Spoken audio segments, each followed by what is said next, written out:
all join palms. And repeat after me.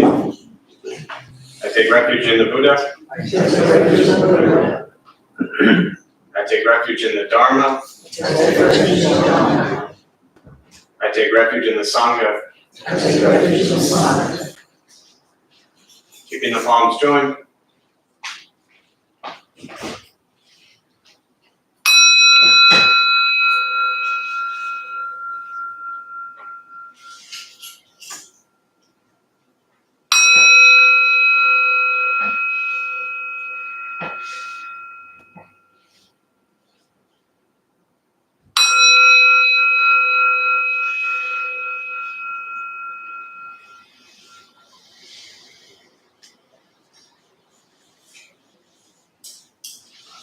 Put the palms down.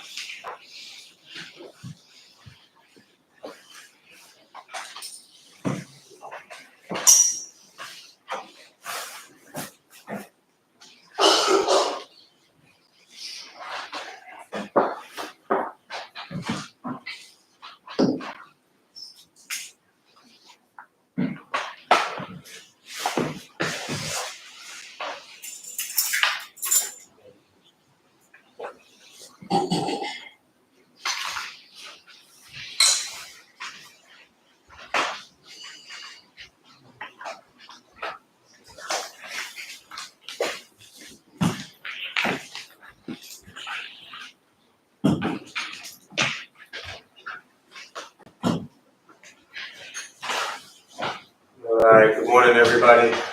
Good morning. Thank you for showing up today. It's a wonderful thing to be able to ask yourself, how are you when you're here? And how are you when you're everywhere else? You see how nice and kind and gentle you were to the people in this space? Most of you don't even know each other. And they're not as nice as you think they are. Some of you are, I don't mean to offend anyone here, but places like this, temples, any sort of place you go to for spiritual practice or anything like that, they're just meant to be a mirror, a reflection. This stuff is not about anything that goes on here. When I say this stuff, I mean Buddhist teachings. It's about what goes on in your mind. And that's what places like this are there to do, to help you reflect on the only thing that brings all the pain and suffering in your life, and the only thing that brings all the joy and happiness in your life, which is the nature of your own mind. And that's all. So, many of you have been coming for years, literally years, 15 years, 17 years. Some of you, maybe this is your very first day here, and everywhere in between. And so my suggestion always is to, when you enter places like this, observe how you are. Observe the way you respond. Observe the way you treat people. Observe the way you move. Observe the way you speak. And then do that when you walk into a grocery store, or to a restaurant, or to your favorite coffee shop that you want to make sure has enough pumps of whatever in it so you don't get pissed off at the person who made your coffee. Observe these things and begin to see the difference. Not to critique or judge yourself, but I refer to this as kind of like the facade of Buddhist practice, spiritual practice, is that if we adorn ourselves with enough Buddhist stuff and around enough Buddhist things, then we can kind of come off as if like, yeah, I'm this spiritual person.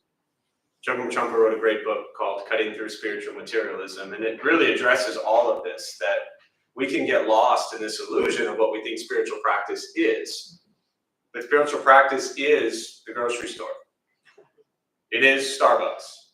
It is traffic. It is Thanksgiving week. The greatest spiritual practice of all, which is family. So that's where your practice is. That's where your practice lies. That's where your practice begins. And it helps to begin to reflect on what are you like. And I'm not talking about just the Dharma Bum Temple, but Many of you go to other, religious places, churches, spiritual practices, yoga, whatever it might be, whatever your thing is. Recognize how we are there. Are you really that way? Or are you just pretending because you're out of place? Don't answer that.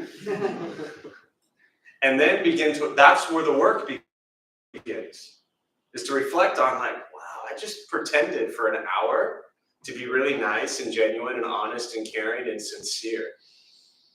And then when you leave, see how you are. And see if you can close that gap to where ultimately there is no difference. It's the same thing I say at the end of every meditation, right? Notice how you feel now, compare it to how you feel every other 20-minute period of your life. Recognize the difference in meditation before and after. Same thing with stuff like this. Because none of us who, put places like this together do it to make sure you're all like perfect little Buddhists in some little Buddhist temple. We do it to share the teachings, which is to make your life better. And your life won't get better here. It's actually already pretty good here. But we want your life to get better outside of here. So learn to bring this into your day-to-day life. And that starts with recognizing where the gaps are and how to kind of fill that in. So with that, we'll start with the meditation practice. To those joining virtually, good morning or good evening, wherever you are. Thanks for joining. There's a chat box, as you see somewhere on your screen. Feel free to say hello. A couple things I'll tell you before we begin. Nothing's going to happen to you, right? You're not going to float away. You're not going to have any mystical, magical experiences. The mind that races all day long is not going to shut off. Don't judge your practice, meaning don't ask yourself, is this working or not working? Are you doing this right? Are you doing it wrong? We're just going to sit. We're going to breathe. You'll hear sounds inside, sounds outside. This is life. Life is filled with chaos. And this practice is learning to get quiet and still within all of the chaos. Posture, you just want to be comfortable. Cushion. Often it helps slide to the front third, pushing the stomach forward, allows the back to straighten. If you're on a bench or chair, however you're seated, just trying to sit up straight if comfortable. Relaxing the shoulders if comfortable. Hands are on the knees or lap. If you need to move, simply move. Doesn't make you a bad meditator, just means your leg hurts. So I'll guide us as we begin, and we'll settle into a little bit of silence. Most important with the practice, do not expect anything. We're just going to sit and breathe.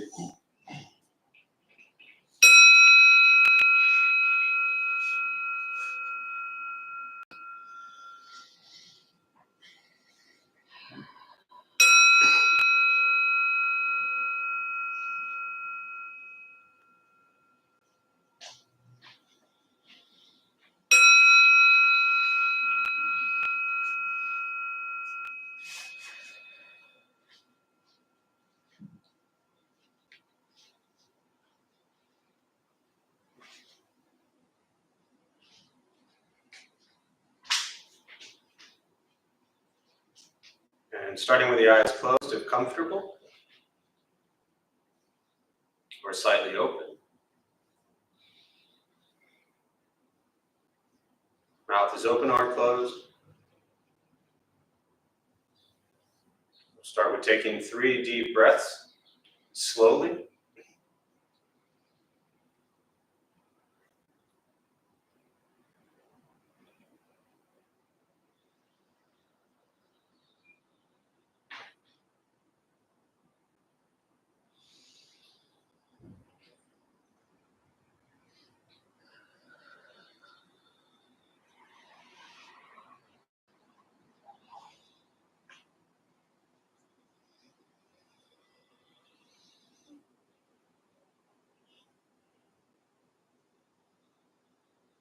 And eventually, settle into a natural rhythm of the breath.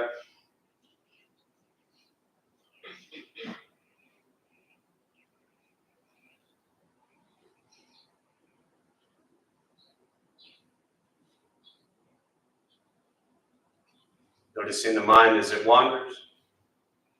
jumping from thought to thought.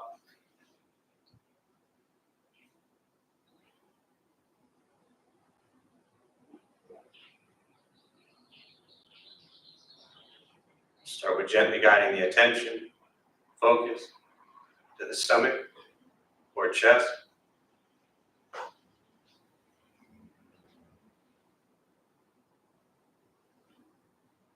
Breathing in, feel them rise. Breathing out, they fall.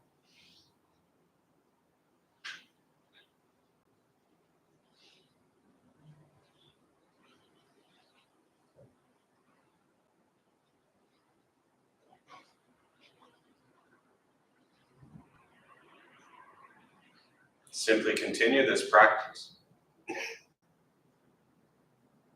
Observing sensation of breath.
As the mind wanders,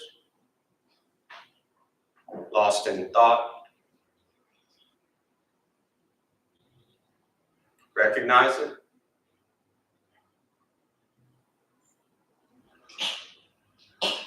Release that thought.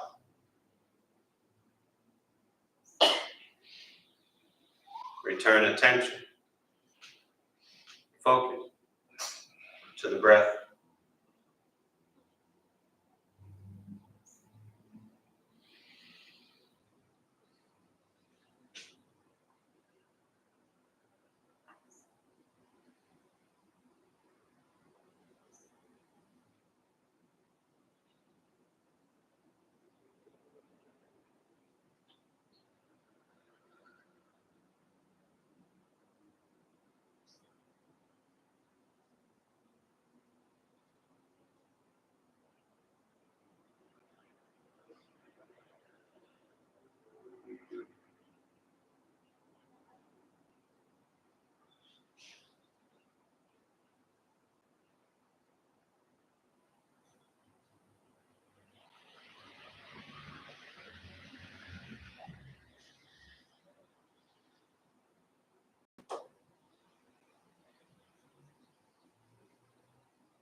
Where's your mind?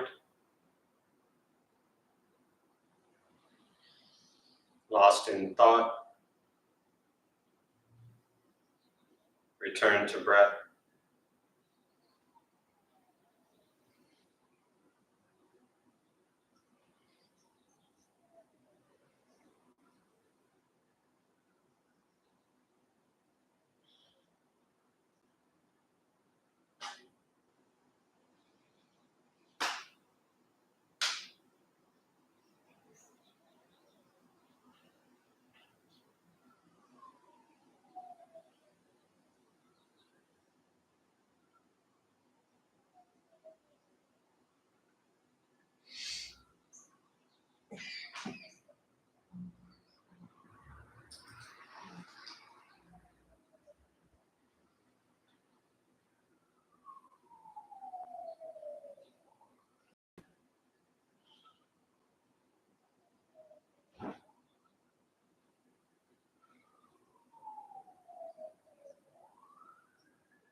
Letting go of expectations.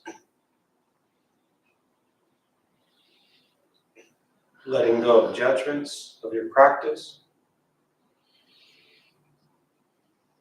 Just sitting, breathing.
And with the body still, rested,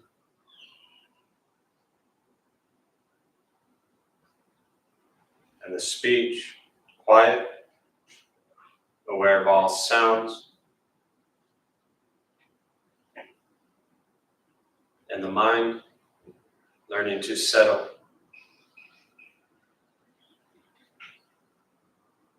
Know what it's like to just sit and breathe.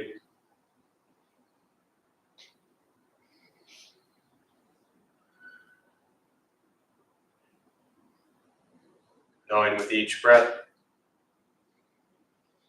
there's nothing else to do.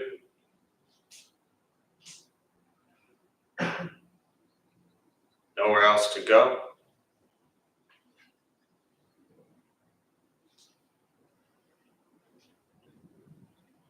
And no one else to be.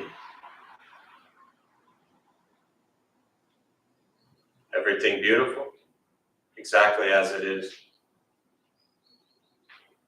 Sitting, breathing.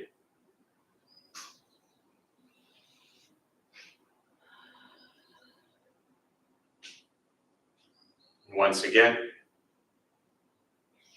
taking 3 deep breaths, slowly.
As you slowly open the eyes,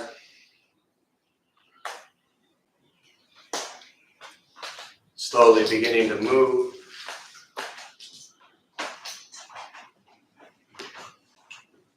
And most important, with the practice of meditation, is to recognize how you feel now, immediately after. Compare this to how you typically feel throughout your day. Recognize the difference, if there is one.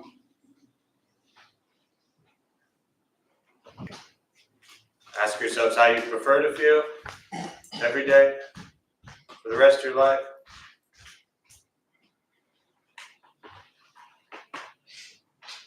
And realize however you feel now, if it's quiet, calm, and still, or a busy mind, racing mind, whatever you're sitting with at this moment, has nothing to do with anything I said. It's nothing to do with how we sit and hold the hands or cross the legs. It's not from the sounds around us or anything else for that matter. It's everything to do with your own mind and your own mind's reaction to an external condition. This is what the Buddha called pratitya samuppada, means dependent origination. This is the basis of the Buddha's awakening. The word Buddha simply means awakened. He was a human being, no different than any one of us. He began to understand why he suffered, why he got angry, sad, depressed, stressed, anxious. He began to understand the causal relationship of all phenomena. What that means, very simply, for all of us, regardless where you come from or what you believe in or where you think you're going, your whole life is filled with things that happen. You react. More stuff happens. More reactions. That's it. This practice is simply learning what it's like to respond to something quietly, peacefully, still. Because for most of us, the way you responded to the last 20 minutes is quite different from how you respond to every other 20-minute period of your life. And so all we're working on is closing the gap where the way you feel now is closer to how you feel always. Just as driven, motivated, productive, successful, whatever that means to you in your respective lives.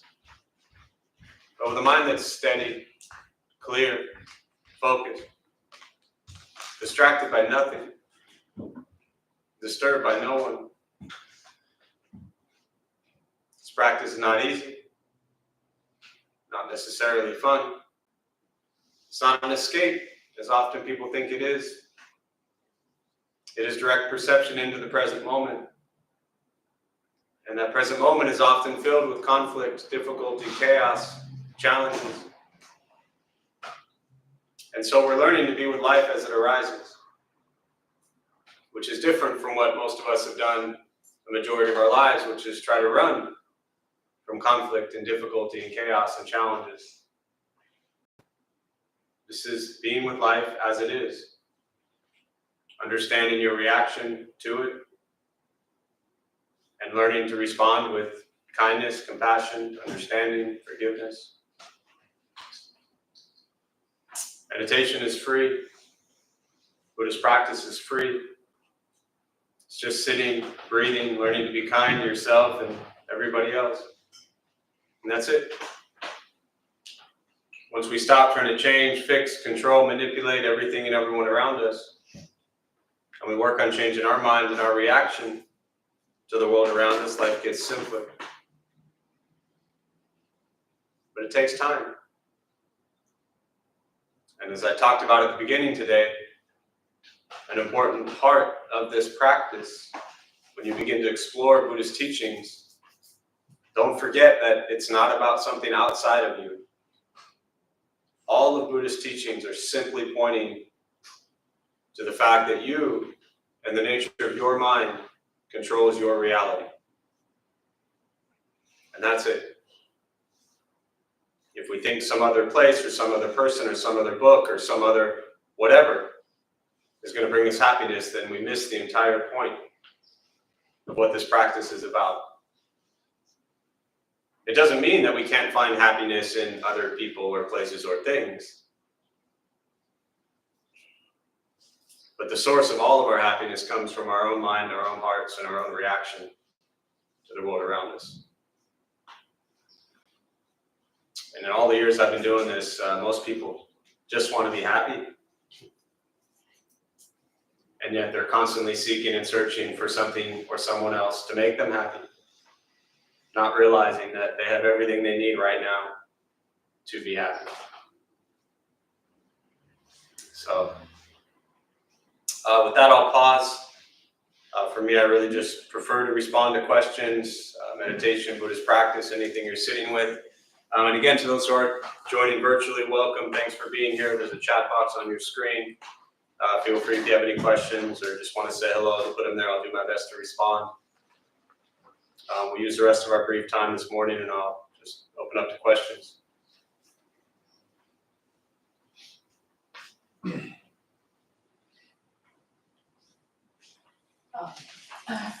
The question would be thoughts on self-forgiveness and then also how that's connected to then other forgiveness. So the question was my thoughts on self-forgiveness and then how that's connected to other forgiveness. Yeah. So the easy part is Buddha taught very clearly that there is no self. So you're done. There's no one to forgive. So it's easy. And if there's no self, there are no others. And therefore, There's no one else to forgive either. But slight possibility that's not going to help you much, or at all, at this stage. And what I mean by that is, I am being very serious that the Buddhist teachings on non-self is what this ultimately is about. But recognizing that most, if not all of us, are not at a place where we can actually abide in non-self all day long, we are still carrying around these ideas of a sense of self and these egos and these attachments and these expectations that we have of ourselves. And because we have set up these ideas and expectations and views and judgments of ourselves, we've spent much of our lives failing in our own mind at fulfilling the person we think we're supposed to be, at treating others the way we want to treat them, at treating ourselves the way we want to treat ourselves. So since we have created this story about ourselves and who we think we're supposed to be and how we think we're supposed to be, as opposed to just this ever-changing, endless physical form of causes and conditions, since we can't abide in that place and we think we are supposed to be this whatever person, we're going to judge ourselves a lot. And we're also going to hurt a lot of people our entire lives. And that's unfortunately going to continue in all likelihood. I mean, I'd love to say, oh, let's just go to our little Saturday morning Buddhist class and we will never do anything harmful to anyone again. If that were the case, none of you would be coming back year after year, right? We're still working on it.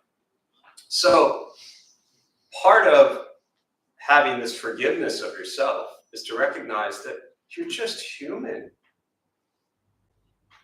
Why do we think we're supposed to go this life and be this flawless person that's never going to harm someone? That's not wise. It doesn't make the harm we cause good or okay, but it's part of life.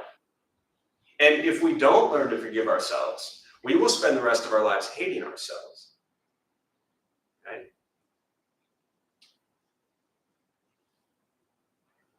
I am very confident, usually, almost always, in saying that I have done more things to harm others and hurt things and people and places than most people I've ever met. Very, very confident in that. Have you ever murdered anyone? You did. Did you murder someone? Oh, did I murder? I thought you said did I ever hurt someone. No, murder. Oh, gosh, no. Oh. I thought I'd finally been like beaten, you know? I wish y'all could have seen the look on your face. I was like, wow, this isn't gonna work. So for the record, you have not, all right. And if you have, hey, I've sat with people for 20 years who have, and you forgive them also. But for the record, you have not. My point was, other than that, I've done it all. And this practice taught me that I had to learn to forgive myself for all the things I'd done, or I was going to hate myself my whole life. And when I hate myself my whole life, then I just do the things that I want to stop doing. So it's a necessity. I understand the question is how, but we'll get there in a minute. First, understand that if you keep hating yourself for the things you've done yesterday, 20 years ago, 40 years ago, you're going to do the same harmful things the rest of your life because your view of yourself is not pleasant. And when you have an unpleasant, unkind view of yourself, we act from that place. We are attached to that sense of self that we think is real, that we think is bad, that we think is angry, that we think is whatever, and we create stories around it, and then we act from this place. I was always taught that from a Buddhist perspective, when we do things that harm others or ourselves, it's the same thing. One, recognize what we did was not in accord with these teachings. You look at the Four Noble Truths, the cause of our suffering, greed, anger, ignorance. That when we harm ourselves and we harm others, we are coming from a place of greed, anger, ignorance. And we are not practicing generosity, compassion, or wisdom. That's the first thing. Understand why we harmed ourselves or others. And it is always going to be tied to greed, anger, ignorance. Right? The second thing to do is to apologize. to yourself, to someone else. If it's, I know you're talking about self-forgiveness and then others, but if you hurt somebody 20 years ago and all of a sudden you found yourself through Buddhism and you want to call up every person you harmed, they're probably over it by now, is a good chance, and they don't need to hear about you. They don't care about your spiritual awakenings, Then apologize to somebody else. Turn to a dear friend and say, look, I really hurt this person years ago, and I'm deeply, deeply sorry for what I did to them. They don't want to hear from me anymore, but I'm sorry. And the third thing is, and they're all important, but to vow to not do these things again. Because otherwise you'll be sitting here 5 years from now asking me how to have forgiveness for what you've done from today for the next 5 years. We must stop the cycle. And it starts with recognizing that we must drop this view of ourselves that things we're supposed to be these perfect humans that are never going to harm people. Anyone in here hurt anyone else in their lives? Everybody. And most of these people here are pretty good. So, change the story in your head. And as far as, the connection with forgiving others, very often it's easier for people to forgive others than forgive themselves. And that's because they've been judging and critiquing themselves their whole lives, and they've only been judging and critiquing other people for like 17 years. So, and when other people do things that harm you or harm others, recognize that they too are human. They're doing their best, and just like we've harmed other people, so will they. If for some reason we're so just shocked or devastated when people do things that harm us or harm others, how dare they? As if we are these, holier than thou, entitled, enlightened beings. We're all just big babies. So, yeah. I appreciate her question because it's very relevant. I've been having problems with somebody and have lost my temper and, the whole works. And I started doing this thing. I can't go to Dharma bums anymore because I'm such a hypocrite. I'm not trying to be a victim. I'm just saying that's what. Oh, I'm believing you. I've known you long enough. I believe you. Yeah, and it's horrifying. Yeah. For those, go ahead. Sorry, I don't want to. No. Yeah. It's good. Yeah. For those who didn't hear it, what she said was she's been having difficulty with somebody else and really losing your temper, losing your anger, getting very upset, and have actually felt like you shouldn't come to Dharma bums because you feel like a hypocrite. You are not the only one who's felt that way. People ask constantly, like it just came up last weekend, but people feel like they're being these fake Buddhists. Buddhists don't care if you're Buddhist. Nobody here in this room is Buddhist. If I show hands, you'll get like 2 hands and one who's not sure. Right? This isn't about being Buddhist. This isn't about being a Dharma bums. This temple is filled with people. The root cause of suffering is what? From the Buddhist teachings. First noble truth is life is suffering. The second one is the cause. What is the cause? Greed, anger, and ignorance. Those who are interested in Buddhism are interested in Buddhism because they are exploring their own levels of greed, anger, ignorance. Or what happens is somebody shows up to something like this once, they get pointed out, the teachings get pointed out to them that this is about exploring your greed, anger, and ignorance, and they never come back because they think they're not greedy, angry, or ignorant. I'm serious. No. What that means is the people who are here not just realize it, well, yes, the people here realize it and are all, myself included, greedy, angry, ignorant people. So you are surrounded by a kind, loving group of greedy, angry, ignorant people. Please do not feel like you're a hypocrite for showing up. You must show up. Otherwise, you'll continue to be greedy, angry, and ignorant. And that's just going to get worse. This kind of cleared it up when we spoke with Teresa here because you gave the perspective. It was bigger than what I was doing. Absolutely. Yeah. Yeah, we think we're not worthy of hearing the Dharma because we yelled at someone. Well, I'm working, I'm being kind, and it's frustrating. Yeah, it's going to be frustrating. And keep working on it. Yeah, thank you. Yes, no. Well, the Buddha said there is no self, Correct. so how did he feel like when he was going around teaching? Did he ever feel like he was?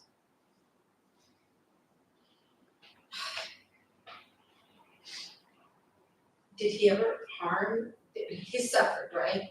He was human. So he must have had a sense of self.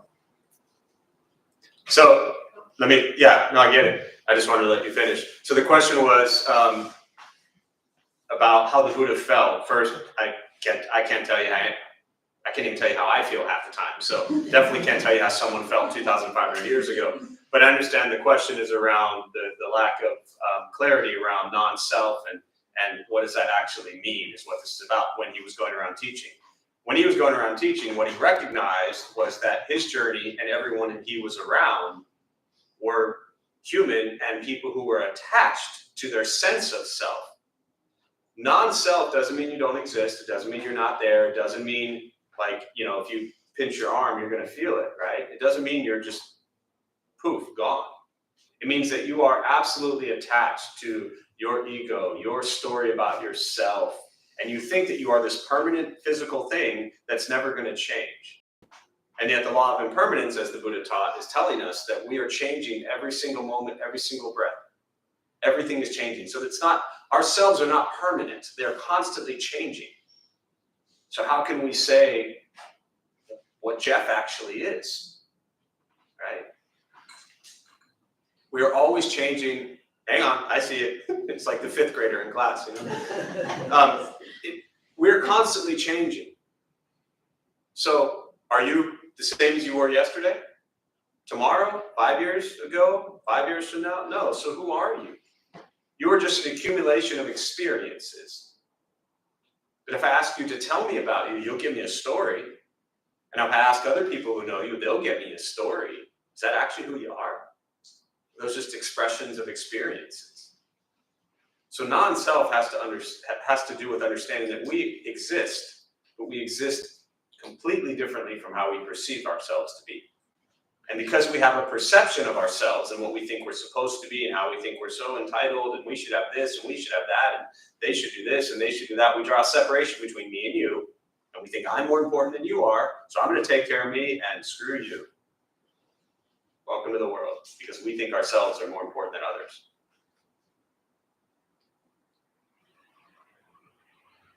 Instead of trying to figure out what non-self is, spend the next year exploring how attached to yourself you actually are. When you woke up this morning, you were hungry. Did you have breakfast? Did you think that there's millions of other people in the world who are hungry and need breakfast? We think about ourselves first. We are attached to our sense of self. All right. I was just going to add to that and say another way to look at it that I've heard is that even if you can see someone separately, we may exist, but we don't exist independently from other people. We're affected by other people. I'm in you, you're in me. So if I harm you, I'm going to harm myself. So we don't exist by ourselves. We're affected by and affect other people. And so we need to keep that in mind when we deal with others. It isn't just a matter of, well, I have to treat the person right. Well, here's why. Because if you harm them, you're going to end up harming yourself. So that's what I had there. Sure. Yeah, thank you. Other thoughts, questions?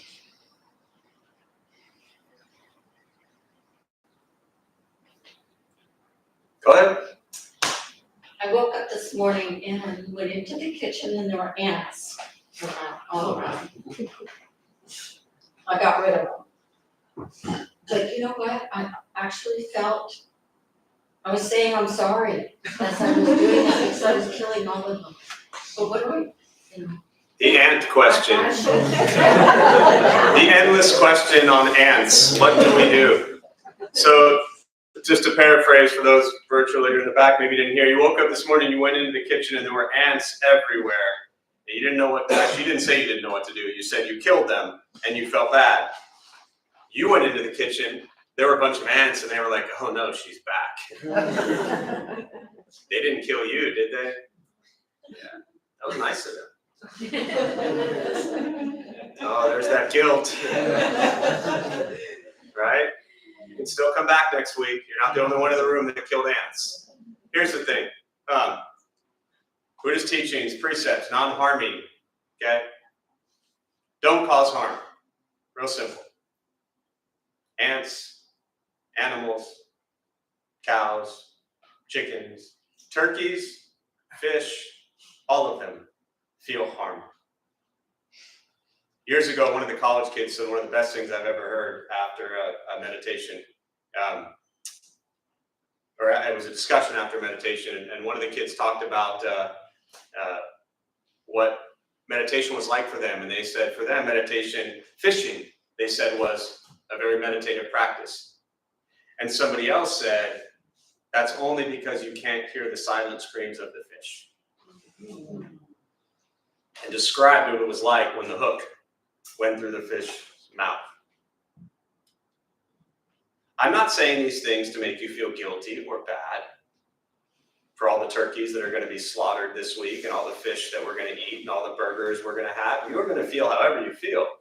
What I want you to understand, what I believe the Buddha wanted us to understand, is that when we do things that cause harm, it causes harm. It's painful. Right? Often people will say, well, you know, I sent my whatever to the animal, my well wishes. They didn't want your well wishes. They wanted to not be killed. Just like we don't want to be hurt and we don't want to be killed. But we don't act that way. I get it. People don't like ants. They don't like cockroaches. They don't like spiders. They were all there first. We built all this stuff on top of it, and we wanted everybody to stay away. For me, I look at, you know, when people kill ants or insects or things like that, it's such a perfect metaphor for life. We build our safe little places, and we don't want anyone inside it. And when they try to come in and intrude on what we think is our land, our property, our house, we're just like, get out. They were here first. And people are still going to kill ants. They're still going to step on spiders and cockroaches. They're still going to eat meat and fish and all those kinds of things. But at least recognize that when you do it, they don't want your prayers, but use it as a practice to understand that we are harming, and that hurts. And that will change you. You could spend the rest of your life killing ants, but if you recognize, I mean this very seriously, because 99 out of 100 people are going to kill ants. When you do, use that to learn from it. They didn't want to be killed. They didn't want to be harmed. Nor does anyone else in your life. So learn from it. Yeah. Is there a Buddhist method for getting ants out? Ants out? Yes.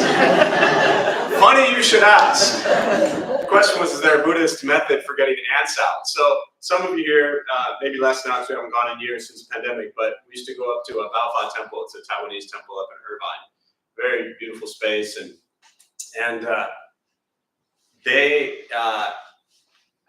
the dorms, kind of the sleeping quarters, right, that you would go into, it was just wood platforms. That was it. And then you would bring a sleeping bag and you would sleep on the wood platforms. And they had an ant problem at the temple. So very often you would arrive and you would go into the sleeping quarters and you would see the wood plank and there would be a rectangle of like white powder all the way around.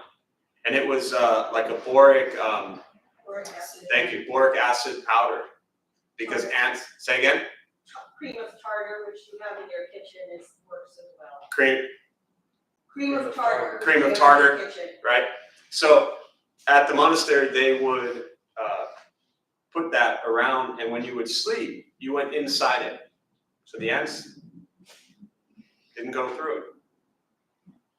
We coexisted very well. You know? Thank you. Yeah. You can buy in the source where they enter your house and put cinnamon there, they won't come in. You can find the source where they enter the house and put cinnamon there, and they won't come in. We've just made all your lives hell. So great. And I get it. I understand anytime I do a talk on the precepts about not harming and refraining from intoxicants and things that alter the state of mind. I just said this Tuesday night, but a majority of the people go home and they sit there with their steak dinner or their burger and their wine or their beer, and they're talking about, you know, the talk they just went to on non-harming and no intoxicants, right? Again, this is not about feeling like you're a bad Buddhist if you kill ants or eat fish. Not the point. This is not about being a good Buddhist or a bad Buddhist. It's recognizing our actions and what harm we cause in our day-to-day lives. And be aware of that. Yeah. What makes you a Buddhist? Your mind. Question was, what makes you a Buddhist? The answer is your mind. Yeah. My master always said you can shave your head and put on a robe, it doesn't make you a monk. So, but ultimately, it's not about being Buddhist anyways. Dalai Lama was asked years ago, does this country, United States, need more Buddhists? And he said, the world has enough Buddhists, we don't need more. This country just needs people who are peaceful and happy. So, from a Buddhist lens, and even in the, you know, the room here with everybody, doesn't matter if you're Christian, Catholic, Muslim, Jewish, Mormon, pagan, or lack thereof. Not about being Buddhist, it's about being kind. That's the practice. I think, not just your question, but for everybody, this often comes up that very often people can kind of get, like I said earlier, the facade of Buddhism, and people can get kind of wrapped up in the whole, like, identifying as a Buddhist. We're putting ourselves in this box as a Buddhist. I mean, to label yourself as something is the most non-Buddhist thing that you can do. Right? The Buddha himself wasn't Buddhist. He was just some dude teaching people to live a peaceful life. So, yeah.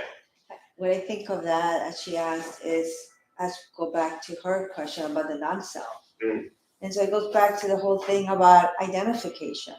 And that is an identification, right? Like the religion, my name and my profession, my function and roles that I take on this experience.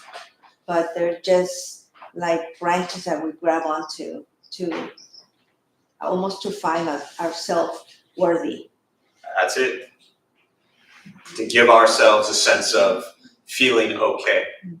If we have, for those who didn't hear, we go through our lives and give ourselves titles and identities and labels and our jobs and our professions, and we give all these titles to who we are and what we do. And then when people say, "Oh, nice to meet you," tell me about you, and then we tell them, "I'm this, I'm that," and we throw out all these titles and labels and things. But there's a great, I don't know the quote exactly, but there's a great Thich Nhat Hanh quote about all we are is an accumulation of our actions, moment after moment. But you're right, we give ourselves these titles, and Buddhists, calling ourselves a Buddhist is another title. Yeah. So how do you square that with people that are in like the military, right? Where have you murdered people? Maybe. Yeah. You know what I mean? Like, how does that? The answer to that is yes. Okay. Yeah. Many of them have. Yeah. Yeah. So you're asking, what's your question though? As far as like, can you still like consider yourself being a mindful, person who's attempting to find selflessness and While still- killing someone. Yeah. Yeah. But You can. killing adjacent. Okay. We can put whatever word we want after killing, but it's still killing. Yeah. So Basically, can military people be mindful? yes, they can. So again, just like Tuesday, thank you all for saving the very heavy questions with about 2 minutes left. Let me just sum up my response to military folks and killing.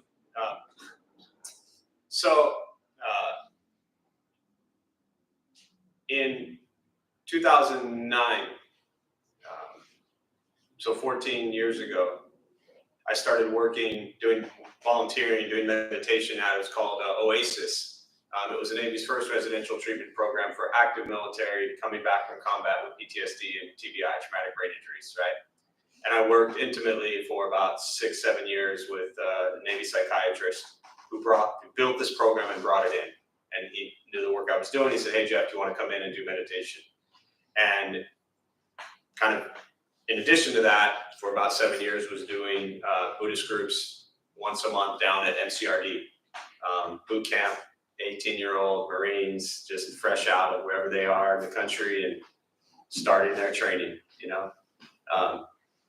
And I learned so much from all of them. A couple things I'll share. One, there's a text, Zen and the Art of the Samurai.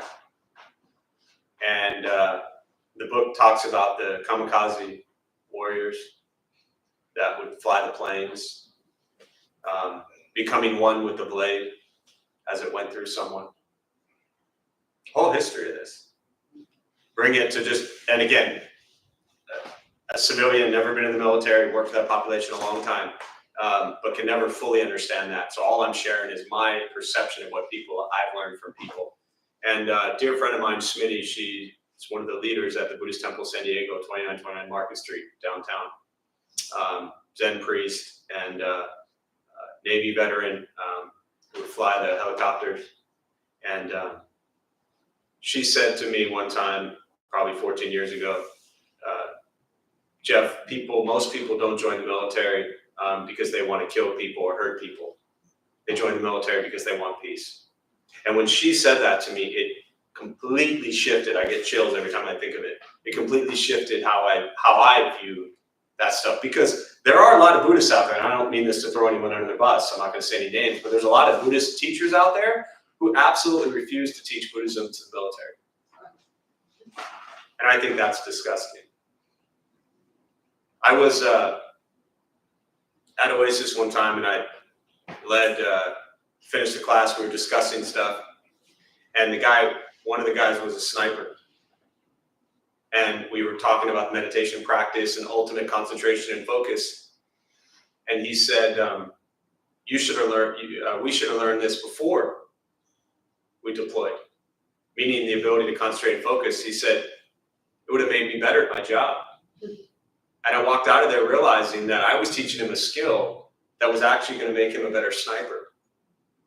And I talked to my buddy who was the Navy psychiatrist, and we talked this. How does that make you feel? It was the first time kind of hitting me that, like, wow, I'm teaching him something that might make him better at killing people. And I said, look, in my mind, that's his job.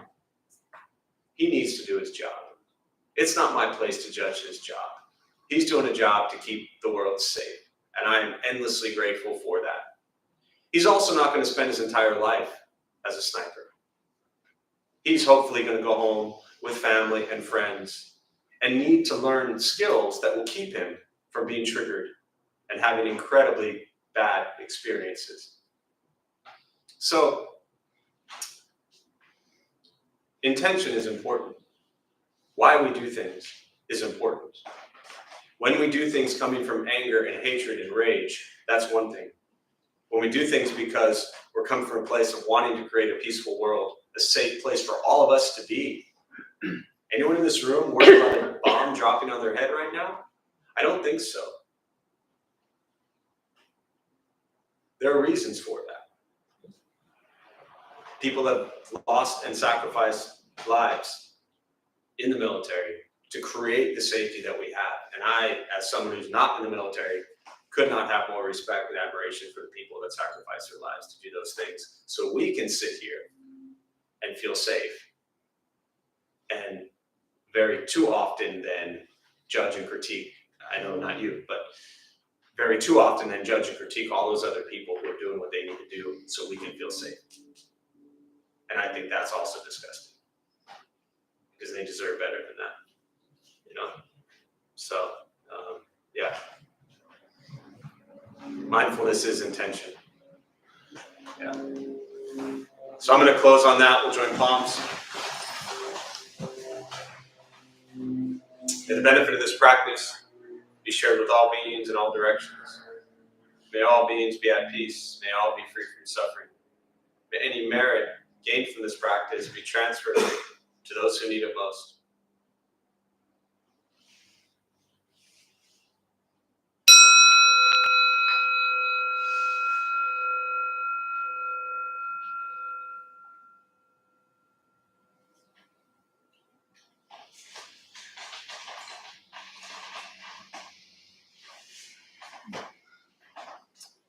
All right, a few quick announcements before you all head out.